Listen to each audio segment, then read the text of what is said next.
Hey everybody, roofing contractors, general contractors out there.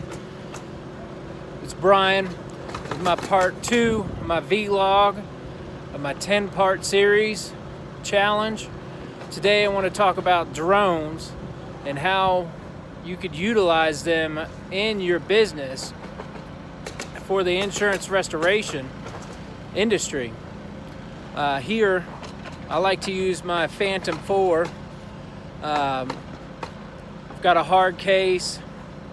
What I like is to have extra batteries, so when I fly multiple missions during the day I don't run out of batteries.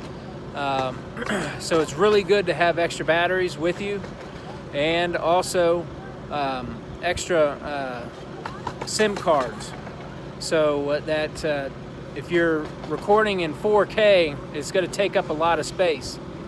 What I'm doing today is inspecting an install of this roof behind me. Big roof here in a golf course in Ackworth, Georgia. Beautiful helm. I love it.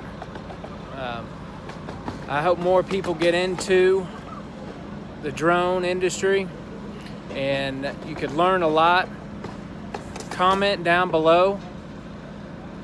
Let me know what you think.